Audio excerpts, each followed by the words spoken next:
il faut quoi, il faut quoi. Les gars, non, c'est pas le bon final. Les gars, c'est quoi en fait? Mais non, mais c'est pas ça le vrai final. Ah, les gars, viens, on fait le vrai final. Sérieux, ça, c'est facile. Aujourd'hui, nous sommes là, les orthophonistes, pour manifester, pour sauver nos emplois et aussi pour nos patients. Le gouvernement sait très bien que nous, soignants, nous ne pouvons pas faire grève.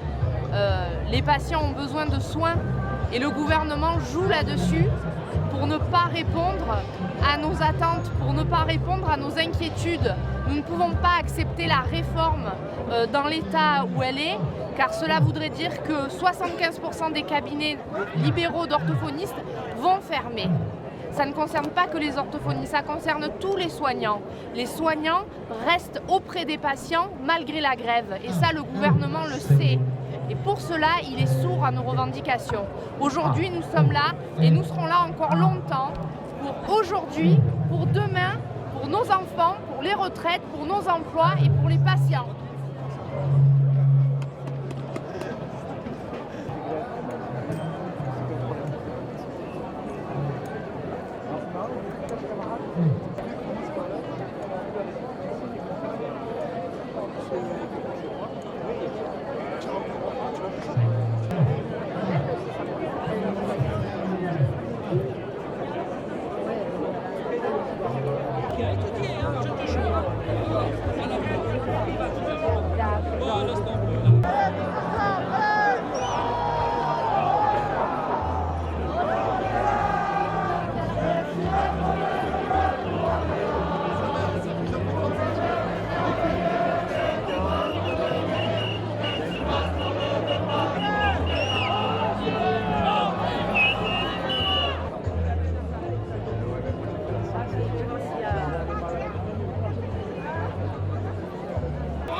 Garde la culotte, hein.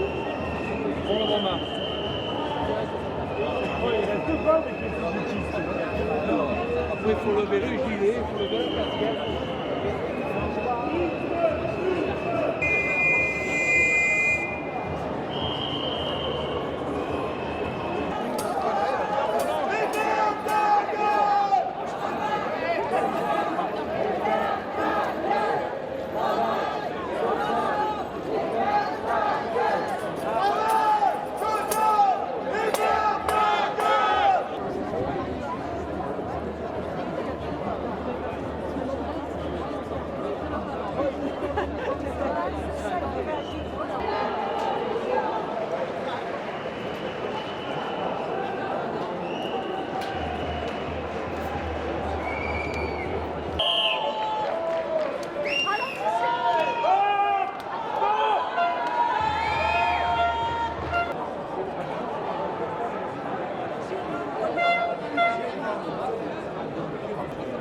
Ah, Marcel, tout à l'heure.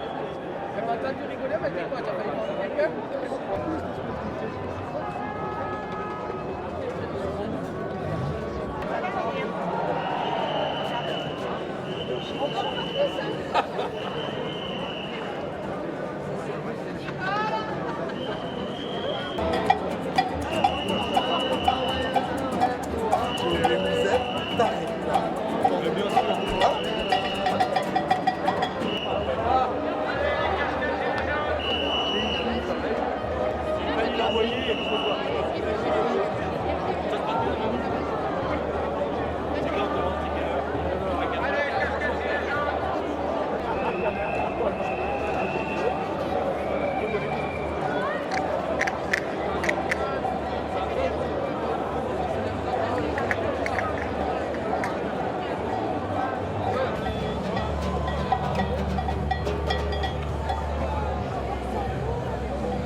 On a tout fait. Et après, les gens sont...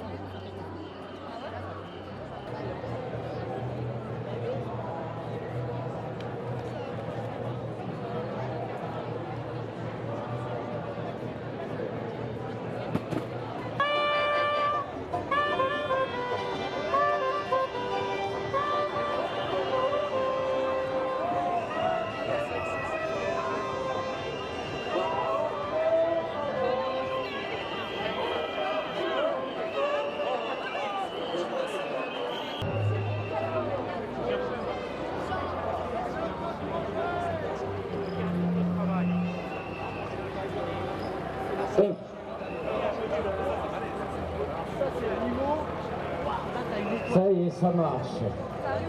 On battra pour la garder, la retraite.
Ne les provoquez pas, ils sont en colère.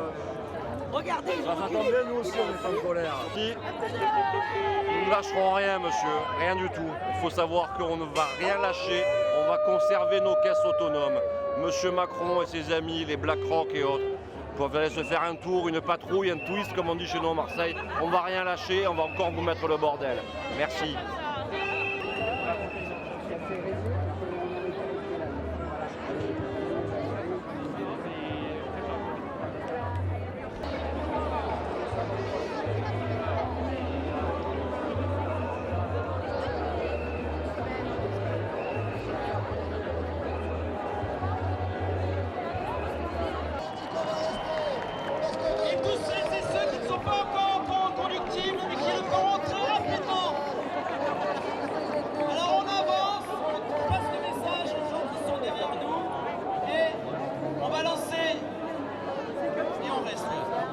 Il se passe quelque chose quand les avocats défilent avec le reste de la population qui se font bloquer à l'entrée des portes. Il se passe quelque chose quand les camarades de la santé et des hôpitaux menacent de démissionner tous ensemble.